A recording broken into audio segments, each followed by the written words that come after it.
الحمد لله نحمده ونستعينه ونستغفره ونؤمن به ونتوكل عليه ونعوذ بالله من شرور أنفسنا ومن سيئات أعمالنا من يهده الله فلا مضل له ومن يضلله فلا هادي له ونشهد أن لا إله إلا الله وحده لا شريك له ونشهد أن سيدنا وسندنا وحبيبنا وطبيبنا ومحبوبنا ومولانا محمدا عبده ورسوله أرسله بالحق بشيرا ونذيرا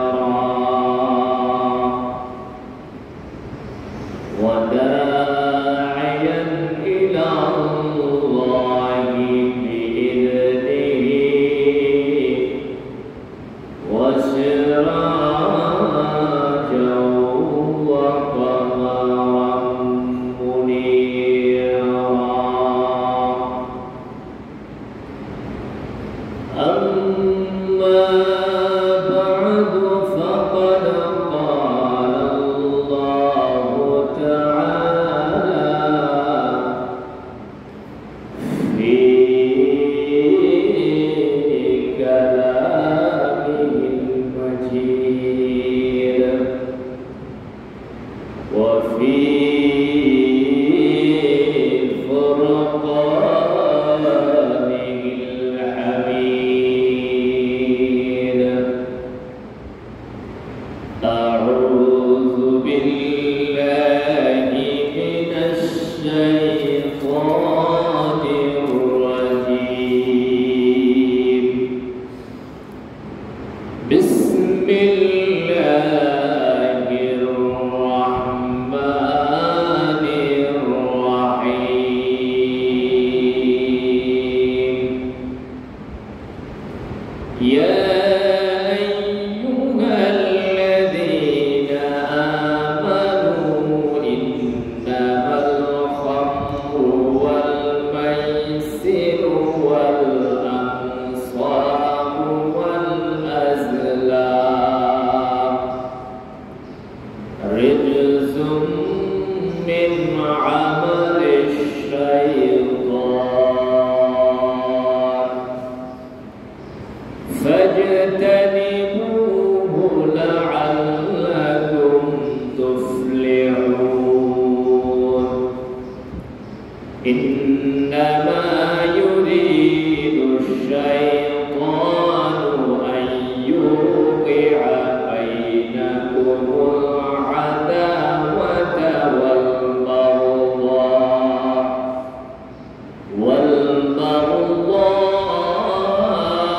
والبغضاء في الخمر والميسر ويصدكم عن ذكر الله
তাবারাকা ওয়া তাআলা আমাদের সবাইকে দুনিয়াবি বিভিন্ন কাজ থেকে ফারেক করে মহান আল্লাহ তাআলার মহান হুকুম সালাতুল জুমা আদায় করার জন্য মসজিদে আসার এবং বসার সুযোগ সৃষ্টি করে দিয়েছে। জুমা পূর্ব মুহূর্তে কোরআন সুন্নাহর আলোকে দ্বীনি কিছু নসিহত আলোচনা করার এবং শোনার মতো তৌফিক দান করেছেন। এই জন্য মহান মালিকের দরবারে কালিমাতুশ শুকর আদায় করি, শুকর করি আলহামদুলিল্লাহ। মুহতারাম হাজিরিন, আজকে আমাদের আলোচনার বিষয় হইল আমাদের ধারাবাহিক আলোচনা যে ছিল কবিরা গুনাহ সম্পর্কিত। আজকে আমরা বড় বড় কয়েকটা কবিরা গুনাহ সম্পর্কে আলোচনা করব। আলোচনা শুনে এবং পড়ে আল্লাহ পাক রব্বুল আলামিন আমাদের সকলকে এই সমস্ত গুনাহ থেকে বেঁচে থাকার তৌফিক দান করুন। সকলে বলেন আমিন।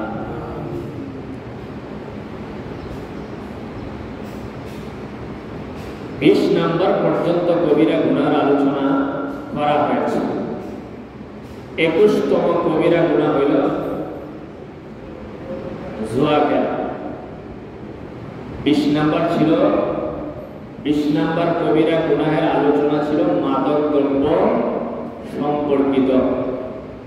মদ, গাঁজা, হেরোইন, পেন্সিলিন, ইয়াবা আরো যত ধরনের আছে এই সম্পর্কিত আলোচনা ছিল। আজকের আলোচনার বিষয় প্রথম নম্বর কবিরা গুনাহ, 21তম কবিরা গুনাহ হলো জুয়া খেলা। জুয়া খেলা এটা একদম জঘন্যতম গুনাহ, যে গুনাহ সম্পর্কে আল্লাহ পাক রব্বুল আলামিন বিশেষভাবে কোরআনে কারীমের মধ্যে আয়াত নাযিল করে জুয়া খেলাকে হারাম সাব্যস্ত করেছেন। যে খেলার মধ্যে পরস্পরের মধ্যে হিংসা সৃষ্টি হয়, বিদ্বেষ সৃষ্টি হয়, ধন সম্পদ ধ্বংস হয়, পরস্পরের মধ্যে সম্পর্ক নষ্ট হয়, পারিবারিক সম্পর্ক নষ্ট হয়, সামাজিকতা নষ্ট হয়, জাতীয়ভাবেও দেশের ক্ষতি হয়। যত ছোট আয়োজন হয় তত ছোট ক্ষতি হয়, আর যত বড় ধরনের জুয়া খেলার আয়োজন হয় তত বড় ধরনের ক্ষতি হয়। এই সম্পর্কে দলিল কি? আল্লাহ পাক রব্বুল আলামিন কোরআনে কারীমের সূরা মাঈদার 90 থেকে 91 নম্বর আয়াতের মধ্যে ফরমান, ইয়া আইয়ুহাল্লাযীনা আমানু ইন্নামাল খামরু ওয়াল মাইসিরু ওয়াল আনসাবু ওয়াল আজলাম রিজসুম মিন আমালিশ শাইতান। আল্লাহ পাক রব্বুল আলামিন বলেন, হে ঈমানদারগণ, তোমরা খামর মাদক দ্রব্য, ওয়াল মাইসির জুয়া খেলা, ওয়াল আনসাব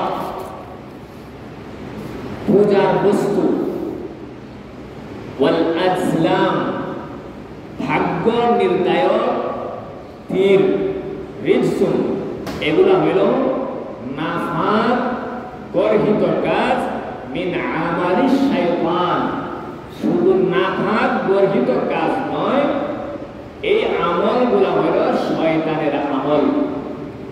মাদক দ্রব্য সেবন করা বা গ্রহণ করা এবং জুয়া খেলা আর পূজার বস্তু, ভাগ্য নির্ণায়ক স্বর বা তীর, এগুলা একদিকে তো নাফাক গর্হিত কাজ, অন্যদিকে এগুলা কোনো মানুষের আমল হইতে পারে না, এগুলো হলো শয়তানের আমল। আল্লাহ তাআলা বলেন, ফাজতানিবুহু লাআল্লাকুম তুফলিহুন। অতএব তোমরা মাদক দ্রব্য থেকে, জুয়া থেকে, পূজার বস্তু থেকে, ভাগ্য নির্ণায়ক স্বর তীর থেকে বিরত থাকো, তাহলে তোমরা সফলতা অর্জন করতে পারবে। ইন্নামা ইউরিদু শাইতানু আন ইউকিয়া বাইনাকুমুল আদাওয়াতা ওয়াল বাগদা ফিল খামরি ওয়াল মাইসির। শয়তান চায় তোমাদের পরস্পরের মধ্যে বিদ্বেষ এবং হিংসা সৃষ্টি করতে মাদকদ্রব্য এবং জুয়ার মাধ্যমে শয়তান চায় তোমাদের পরস্পরের মধ্যে আপসের মধ্যে একে অপরের সাথে হিংসা বিদ্বেষ সৃষ্টি করতে চায়, পরস্পরের মধ্যে মারামারি লাগাইতে চায়, হিংসা লাগাইতে চায়, বিদ্বেষ সৃষ্টি করতে চায়, ঘৃণা সৃষ্টি করতে চায়। শুধু তাই নয়, আল্লাহ বলেন ওয়ায়াসুদ্দুকুম আন যিকরিল্লাহি ওয়া আনিস সালাহ। শয়তান জুয়া খেলার মাধ্যমে এবং মাদকদ্রব্যের মাধ্যমে, এরপরে পূজার বস্তুর মাধ্যমে এবং ভাগ্য নির্ধারক তীর এবং শয়ের মাধ্যমে শয়তান শুধু তোমাদের পরস্পরের মধ্যে যে হিংসা বিদ্বেষ সৃষ্টি করে তাই নয়, বরং শয়তান তোমাদেরকে আল্লাহ তাআলার জিকির থেকে, আল্লাহ তাআলার হুকুম আহকাম থেকে এবং সালাত থেকে, নামাজ থেকে বিরত রাখতে চায়। ফাহাল আনতুম মুনতাহুন, এখনো কি তোমরা এগুলা থেকে নিবৃত্ত থাকবে না? এই আয়াতের মাধ্যমে আল্লাহ পাক রব্বুল আলামিন মাদকদ্রব্য সেবন করা বা গ্রহণ করা এবং জুয়া খেলা, এটা যেই ধরনেরই হোক, পূজার বস্তু, তো আল্লাহ পাক রব্বুল আলামিন এই আয়াতের মাধ্যমে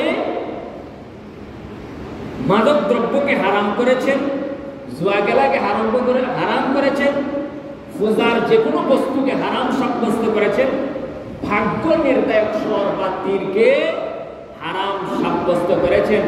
এইগুলা গর্হিত কাজ, নাফাক কাজ, শয়তানি কাজ বলে অবহিত করেছেন এবং সফলতার অর্জন করার চাবিকাঠি হিসাবে, মূলনীতি হিসাবে সাব্যস্ত করেছেন যে তোমরা যদি দুনিয়া এবং পরকালে সফলতা অর্জন করতে চাও, কল্যাণকর জীবন গঠন করতে চাও, তাহলে অবশ্যই জুয়া খেলা থেকে বিরত থাকতে হবে।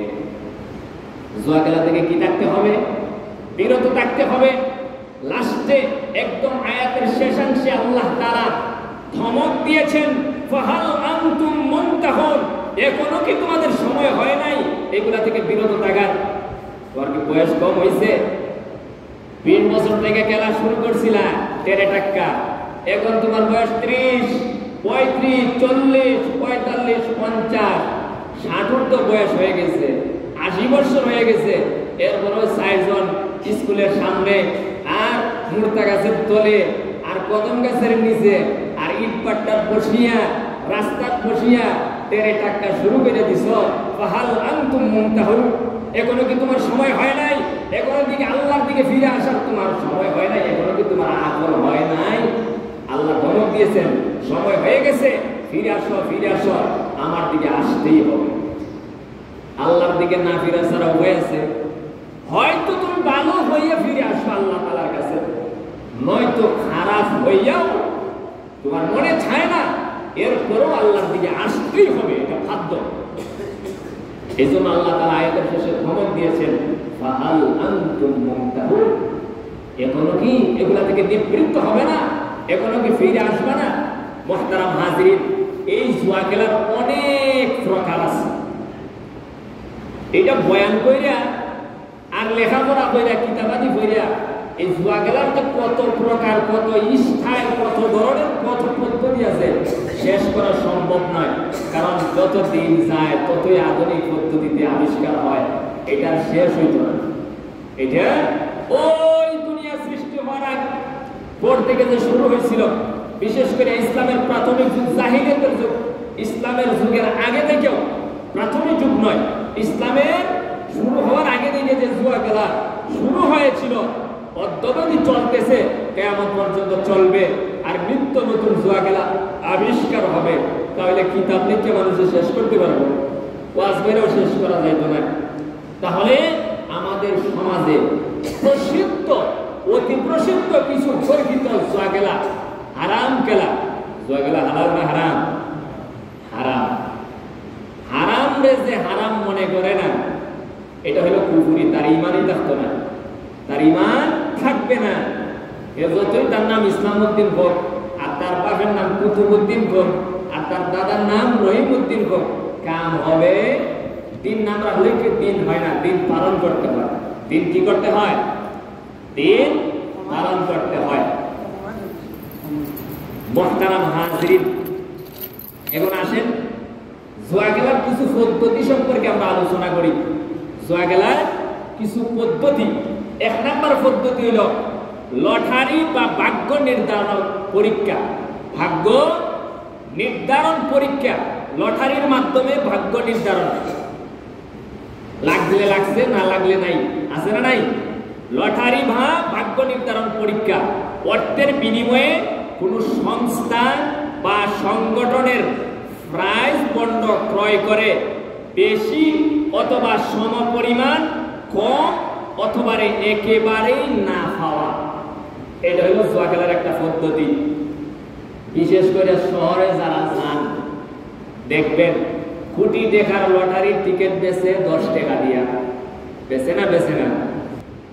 যে অর্থের বিনিময়ে কোন সংস্থা অথবা কোন সংগঠন এর প্রাইজ বন্ড, প্রাইজ ক্রয় করা, হয়তো প্রাইজের মূল্য থেকে কম টাকা দিয়ে টিকিট কিনছেন, অথবা প্রাইজের সমপরিমাণ কিনছেন, অথবা প্রাইস থেকে কম মূল্যে বা বেশি মূল্যে কিনছেন, অথবা আপনি পাইছেনই না।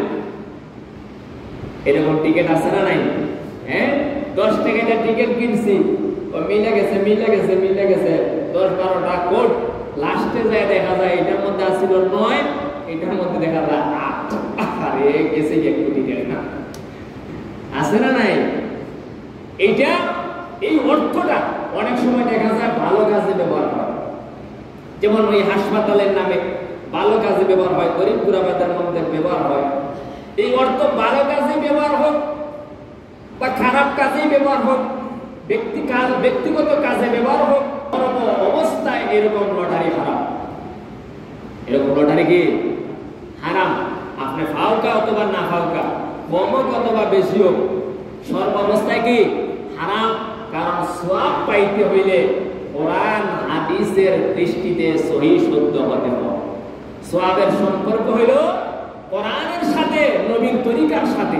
যে জিনিস কোরআনের বিপরীত হবে, কোরআনের বিধানের উল্টা হবে, যে ইবাদত রাসূলের সুন্নাহ পদ্ধতির খেলাফ হবে, উল্টা হবে, সেই রকম ভালো কাজ কইরা কোনো সওয়াবের মালিক হওয়া যাবে না।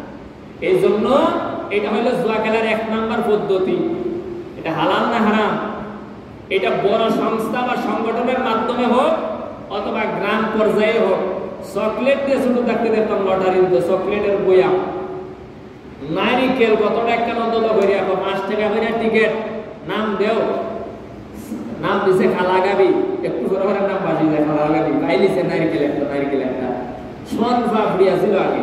আপনার এলাকার কিতাব সোন পাপড়ি বই নেই, ওই যে দেখায় সাদা সাদা এত বড় আছে, এগুলা দিয়ে লটারি দিত গ্রামে গঞ্জে।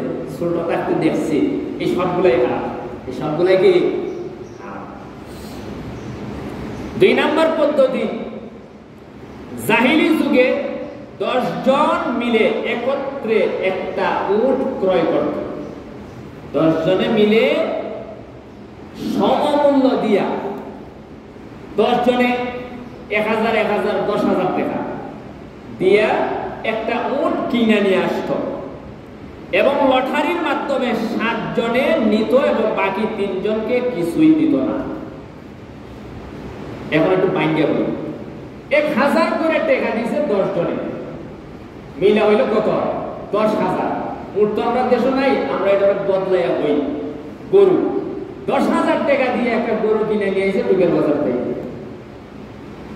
আইসা এখান থেকে 10টা তীর নিছে। ওই যে ভাগ্য নির্ধারণ তীর আয়াতের মধ্যে গেছে, 10টা তীর নিছে। কয়টা তীর?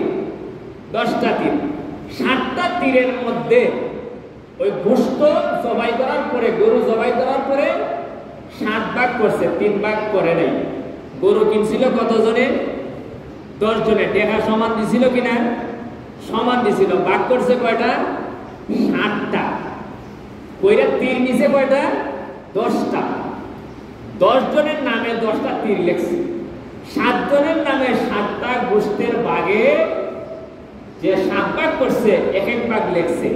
আর 3টার মধ্যে রাখছে খালি, কিছুই লেখছে না। তো তীর নিক্ষেপ করে এক একজন এক একটা নিয়ে যায়, আর ওই যে খালি তিনটের আছে, তিনজনের ভাগ্যে তিনটা তীর গেছে, তারা মারছে, বাইরে থেকে সাদা কাগজ, তার ভাগ্যে নাই। এটাও হারাম। এটা কি হারাম? বুঝতে পারছেন? এটা জাহিলি যুগে ছিল, এখন হয়তো এগুলা নাই। 3 নাম্বার জুয়া খেলা হইল, এটা অতি প্রসিদ্ধ, এটা সব দেশে আছে, এটা আমরা সবাই জানি। কার্ডের মাধ্যমে, টেরে টাকার মাধ্যমে, যেটা আমরা দেশে খেলায় মানুষের, কার্ডের মাধ্যমে অর্থের বিনিময়ে জুয়া খেলা, এটা আছে না নাই? হ্যাঁ, একবারে ফাতি বাচ্চা থেকে লাগাইয়া, এই জামানায়, বর্তমান জামানায় ফাতি বাচ্চা থেকে লাগাইয়া অতি বড় মূল্যবান ব্যক্তিরাও খেলা, মানে সমাজের মূল্যবান, কোরআন হাদিসের দৃষ্টিতে তো মূল্যবান নয়, বাহ্যিক সমাজের দৃষ্টিতে আতাব্বর, মাতাব্বর, দিতাব্বর, হেরা রোজায় দেখবে টাকা খেলাইতেছে। খেলায় না? খেলায় না? হ্যাঁ, আবার মাতাব্বরি দেখবে সবটা রাগি দেয়, মাতাব্বরি সবে রাগি দেয়, কিন্তু হেম নইল জুয়াহুর। হালাল না হারাম? ঠাস ঠাস কার বুঝেন না নি? ঠাস। ওই ঠাসের মাধ্যমে অর্থের বিনিময়ে খেলায়, এটা কি হালাল না হারাম? এখন কইবাতে অর্থের বিনিময়ে খেলায় না, এমনি খেলায়। এটা হলো রিজসুল, নাফাক এবং গর্হিত কাজ, মিন আমালি শাইতান। অর্থের বিনিময়ে সারা খেলাইলেও এটা নাফাক কাজ, শয়তানের কাজ, নাফাক কাজ, শয়তানের কাজ। 4 নম্বর জুয়া খেলা হইল এমন কোন পণ্য খরিদ করা যার মধ্যে অজানা কিছু পুরস্কার রয়েছে, অজানা কিছু পুরস্কার রয়েছে, অথবা মালিকের পক্ষ থেকে কিছু কোড নাম্বার দেওয়া হয়, পরে ওই পণ্যটা খরিদ করার পরে পণ্যটার মধ্যে আরেকটা কোড থাকে, মিলাইয়া দেখা হয়। অনেক সময় কোড মিললে পুরস্কার আছে, না মিললে নাই। এরকম আছে না নাই? মার্কেটে দেখবেন লেখা দিয়েছে আকর্ষণীয় পুরস্কার 1000 টাকার মার্কেট করলেই তোমার একটা কার্ড দিব, পরে বক্স কইছে, বক্সের মধ্যে হাজার হাজার শত শত ফালাইয়া দেয়। সুনামগঞ্জ যে সময় মেলা হয়, ওই মেলার মধ্যে থাকে না? থাকে না? হ্যাঁ, থাকে। এগুলো হারাম, এগুলা কি হারাম। যারা অতীতে করছেন সামনে আর কইরেন না। এটা গেল 4 নম্বর। 5 নম্বর জুয়া হইল সকল ধরনের বীমা কার্যকলাপ জুয়ার অন্তর্ভুক্ত। জীবন বীমা, হাঁস বীমা, মুরগ বীমা, হইতা বীমা, হইতা বীমা, আর কত জাতের বীমা আছে আমি সবটা জানি না, চিনি না। কথা বোঝাইছে নি? আছে না নাই? হ্যাঁ, মানুষের কন্টেন্ট নামে বীমা আছে। বিভিন্ন গায়ক এবং গায়িকা, বিভিন্ন সিনেমার নায়ক এবং নায়িকা, তাদের জীবনের উপরে বীমা আছে, কণ্ঠের উপরে বীমা আছে, গানের উপরে বীমা আছে। যে ধরনের বীমাই হোক, এটি হারামের অন্তর্ভুক্ত, কেউ কইলেন না। একদম লাস্টের যে জুয়া খেলা, এটা হলো জায়েজ খেলাধুলা, খেলোয়াড়দের পক্ষ থেকে পুরস্কার সংবলিত হওয়া। পুরস্কার খেলাটা জায়েজ, 2 পক্ষ খেলা, এইদিকে 11 জন, ওইদিকে 11 জন, উত্তরের 11 জন, দক্ষিণের 11 জন, মিললে 11 জনে 100 টাকা করে দিল, হইল কত?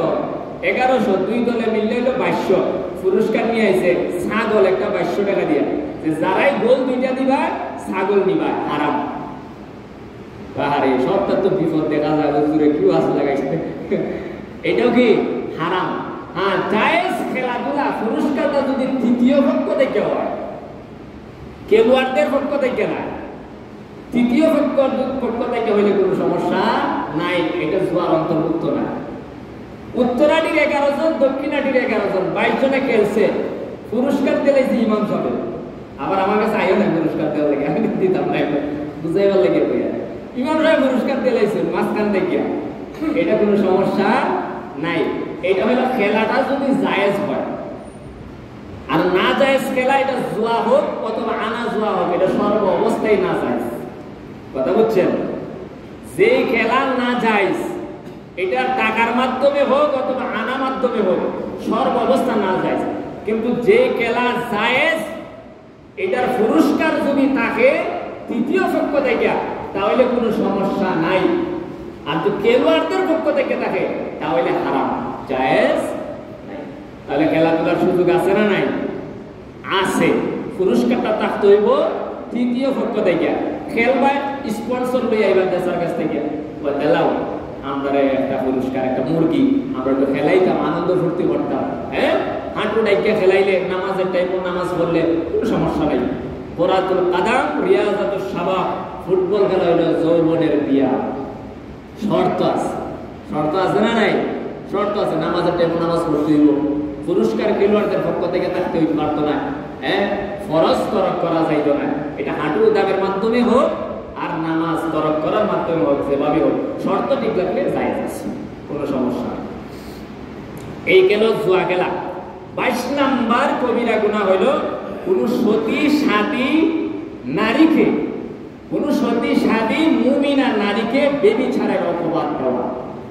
একজন নারী হোক অথবা পুরুষ হোক, যদিও হেডিং আইছে নারীর কথা, কোন নারী হোক অথবা পুরুষ হোক, পুত পবিত্র ভালো মানুষ জিনা বেবিচার করে নাই, তাকে অপবাদ দিয়ে দিছে, অমুককে দেখছি অমুকের ঘরে ঢুকছে, সুতরাং সে জিনা করছে অমুকের সাথে, তার উপরে বিচার আছে না নাই? এরকম মাঝে মাঝে সমাজে হয়ে যায়। এই সম্পর্কে আল্লাহ তাআলা বলেন, ইন্নাল্লাযীনা ইয়ারমুনাল মুহসানাতিল গাফিলাতিল মুমিনাতি লুইনু ফিদ দুনিয়া ওয়াল আখিরা ওয়া লাহুম আযাবুন আযীম। যারা কোন সতী সাধী মুমিনা সালেহা নারীর উপরে বেবিচারের অপবাদ দিবে, তারা দুনিয়া এবং পরকালে অভিশপ্ত। আল্লাহ তাআলা তাদেরকে দুনিয়া এবং পরকালে উভয় জগতে অভিশপ্ত হিসাবে সম্বোধন করেছেন। আল্লাহ অভিশাপ দিয়েছেন যারা অপরের উপরে অযথাই বেবিচারের অপবাদ দেয়। এই গেল 22 নাম্বার কবিরা গুনাহ। 23 নাম্বার কবিরা গুনাহ হলো চুরি করা। 23 নাম্বার কবিরা গুনাহ কি? চুরি করা। চুরি করা এটা ব্যক্তিগত জীবন, পারিবারিক জীবন, সামাজিক এবং রাষ্ট্রীয় জীবন বিশৃঙ্খলা সৃষ্টি করে, চুরির মাধ্যমে সমাজ নষ্ট করে, সমাজে বিশৃঙ্খলা করে, পরস্পরের জীবনকে অতিষ্ঠ করে তোলে। এই জন্য এটা জঘন্য অপরাধ, চুরিকে আল্লাহ তাআলা হারাম সাব্যস্ত করেছেন। এই সম্পর্কে হাদিসের মধ্যে এসেছে, আবি হুরায়রা রাদিয়াল্লাহু আনহু আনিন নবী সাল্লাল্লাহু আলাইহি ওয়াসাল্লাম قال لعن الله السارق يسرق البيضة فتقطع يده ويسرق الحبل فتقطع يده। হযরত আবু হুরায়রা রাদিয়াল্লাহু তাআলা আনহু সূত্রে বর্ণিত, নবী করিম সাল্লাল্লাহু আলাইহি ওয়াসাল্লাম বলেছেন যে চুরি করা তো একটা অপরাধ, তো অপরাধই, এরপরও আরো জঘন্য অপরাধ হইল যে জিনিসটা স্বাভাবিক মানুষের কাছে চাইলে পাওয়া যায়, এই জিনিসটাও চুরি করা আরো জঘন্যতম অপরাধ। যেমন হাদিসের মধ্যে এসেছে একটা ডিমের কথা। একটা ডিম যদি আমি কারো কাছে চাই, ভাই আমার জানে টানছে, তোমার হাঁসের ফার্ম আছে, আমি একটা ডিম খাইতাম, ডিম দিত না। হ্যাঁ, এরকম একটা সাধারণ জিনিস না চাইয়া চুরি করে নিয়ে গেছে, এটা আরো খারাপ চুরি, আরো খারাপ অপরাধ। চুরি তো এমনি কবিরা গুনাহ, এমনি হারাম, আরো সামান্য জিনিস চুরি করা আরো জঘন্যতম অপরাধ। রাসূলুল্লাহ সাল্লাল্লাহু আলাইহি ওয়াসাল্লাম বলেন, আল্লাহ তাআলা ওই ব্যক্তির উপরে অভিসম্পাত করেন, অভিশাপ দেন, নালত বর্ষণ করেন যে সামান্য একটা ডিম চুরি করার অপরাধে তার হাত কাটা যায়। একটা ডিম চুরি করার অপরাধে তার হাত কাটা যায়। ওয়ায়াসরিকুল হাবলা ফাতুকতাউ ইয়াদুহু, অথবা সামান্য রশি চুরি করার জন্য তার হাত কাটা যায়। রশি চুরি করে না, করে না, এটা গরু যারা ফালে কইতে পারবে, আমিও গরু ফালছি কইতে পারি। আরো নিয়ে রশিটা বাইন্ধা দিলে আরেক বেটা গরু জায়গা দিয়ে রশি দিয়ে যায়, নেই না, নেই না, হ্যাঁ, রশি চুরা। আল্লাহ রাসূল বলেন, আল্লাহ অভিসম্পাত করেন ওই চুরের উপরে সামান্য একটা ডিম চুরি করার অপরাধে তার হাত কাটে ফেলা হয়। একটা রশি চুরি করার কারণে তার হাত কেটে ফেলা হয়। কালাল আমাশ, আমাশ একজন বড় মুহাদ্দিস হাদিস শাস্ত্রের ইমাম বন্ধ ছিলেন, হাদিসের ইমাম, হাফিজুল হাদিস, যিনি লক্ষ লক্ষ হাদিস মুখস্থ ছিল। এরকম আমি যেরকম হাদিস শুনাইতেছি এরকম মুখস্থ নাই, একটা হাদিস সনদ সহ, মানে আমি যে হুজুর থেকে পড়ছি ওই হুজুর আরেক হুজুরের কাছে পড়ছেন, এইভাবে এক একটা হাদিসের সনদ কইতে কইতে রাসূল পর্যন্ত, এরকম সনদ সহ যার লাখের উপরে হাদিস মুখস্থ থাকে তাকে বলে হাফিজুল হাদিস। এখন দুনিয়াতে নাই হাফিজুল হাদিস। قال الأعمش আ'মাশ বলেন কানু ইয়ারাউনা আন্নাহু বাইদুল হাদিদ, তিন দ্বারা আল্লাহ রাসূলের উদ্দেশ্য নিয়েছেন লোহা, লোহার ডাল। ওয়াল হাবলু কানু ইয়ারাউনা আন্নাহু মিনহা মা ইয়াসরা দারাহিমা, আর হাবলু দ্বারা, রশি দ্বারা আল্লাহ রাসূল উদ্দেশ্য নিয়েছেন কয়েক দিরহামের সমমূল্যের রশি। অর্থাৎ একটা ডালের যে মূল্য আছে এই মূল্য পরিমাণ কেউ যদি চুরি করে অথবা কয়েক দিরহাম সমমূল্যের একটা রশি যদি চুরি করে তাহলে এই চুরের হাত কাটা যাবে। এই চুরের কি যাবে? হাত কাটা যাবে। রাসূল কারীম সাল্লাল্লাহু আলাইহি ওয়াসাল্লাম 2 নম্বর হাদিসের মধ্যে বলেন যে আমি মেরাজের রজনীতে যখন জাহান্নাম সফর করছি তখন মাথা বাঁকানোওয়ালা লাঠিওয়ালাকে জাহান্নামের মধ্যে দেখতে পাইলাম, তার নারী বুড়ি সে কি করতেছে? দল করতেছে, আশ্রাইতেছে নারী বুড়ি তার লাঠির মাথা দিয়া। ওই ব্যক্তিকেও আমি জাহান্নামে দেখলাম। কারণ কি? কানা ইয়াসরিকুল হাজ্জা বিমিহজানিহি ফাইন ফুতিনা লাহু ক্বালা ইন্নামা তাআল্লাকা বিমিহজানি ওয়া ইন গুফিলা আনহু যাহাবা বিহি। ওই ব্যক্তি তার বাঁকা লাঠি দিয়া যারা হজে যাইত হাজিদের আসবাবপত্র চুরি করতো লাঠির মাথা দিয়া, লাঠির মাথা বেখানা নেই, কোনো বইয়ের টান মেরে লইয়া আইত।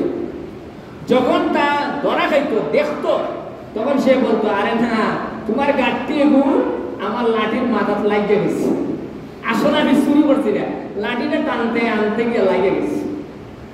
মানে দেখলে সাউট আর না দেখলে চুরি, এরকম একটা কথা আছে আমার মনে নেই। আর যদি ওয়াইন গুফিলা যদি দেখতো না তাহলে সে যাহাবা আনহু, সে নিয়ে যাইতো, চুরি করে নিয়ে যাইত। এই জন্য আল্লাহ তাআলা তাকে জাহান্নামে এরকম শাস্তি দিয়েছেন। তার নারী বুড়ি বাইরে হয়েছিল, আর লাঠি দিয়ে আশ্রয় আশ্রয় কি করব? তার নারী বুড়িকে একত্রিত করব, জমা করব। আল্লাহ রাসূল বলেন আমি এই সুরকে জাহান্নামের মধ্যে দেখছি। 3 নম্বর হাদিস এই সম্পর্কে, চুরি সম্পর্কে, এটা আরো ভয়ঙ্কর। সুর যখন চুরি করে তার ঈমানই থাকে না, বেঈমান হয়ে যায়। কি হয়ে যায়? বেঈমান হয়ে যায়। রাসূল জানি হিনা ইয়াসনি ওয়া হুয়া মুমিনুন, যে ব্যক্তি ব্যভিচার করে, ব্যভিচার করার সময় তার ঈমান থাকে না, সে মুমিন থাকে না। ওয়ালা ইয়াসরিকু হিনা ইয়াসরিকু ওয়া হুয়া মুমিনুন, চোর যখন চুরির মধ্যে লিপ্ত হয় তখন মুমিন থাকে না, তার ঈমান থাকে না। ওয়ালা ইয়াশরাবুল খামরা হিনা ইয়াশরাবু ওয়া হুয়া মুমিনুন, মাদক দ্রব্য যখন সেবন করে, মাদক দ্রব্য সেবনকারী ঈমান থাকে না, সেই অবস্থায় মুমিন থাকে না। ওয়ালা ইয়ান্তাহিবুন রুহবাতান ইয়ারফাউন নাসু ইলাইহি ফিহা আবসারাহুম হিনা ইয়ান্তাহা ওয়া হুয়া মুমিনুন, ডাকাত যখন ডাকাতি করে, ডাকাত যখন মানুষের ধন সম্পদ লোক সমূহে ডাকাতি করে তখন তার ঈমান থাকে না, সে মুমিন থাকে না। তাহলে দেখা গেছে জিনাকুর যখন জিনা করে সে কি থাকে না? ঈমান থাকে না, বেঈমান হয়ে যায়। মদকুর যখন মদ পান করে তার ঈমান থাকে না। চোর যখন চুরি করে তার ঈমান থাকে না। চিন্তাইকারী এবং ডাকাত যখন চিন্তাই করে, ডাকাতি করে, তখন তার ঈমান থাকে না, বেঈমান হয়ে যায়। ওয়াত-তাওবাতু মা'রুদাতুন বা'দু, এরপরও আল্লাহ তাআলা দয়া করে তার তওবার সুযোগ দেন। তওবার কি দেন? সুযোগ দেন। আল্লাহ তাআলা সূরার শাস্তি সম্পর্কে বলেন ওয়াস-সারিকু ওয়াস-সারিকাতু ফাকতাউ আইদিয়াহুমা জাযাআম বিমা কাসাবা নাকালাম মিনাল্লাহ। সূর এবং সূরনির, তোমরা সূর এবং সূরনির চুরি করার অপরাধে আল্লাহর পক্ষ থেকে তার কৃতকর্মের বিনিময়ে তার ডান হাত কাইটা দাও।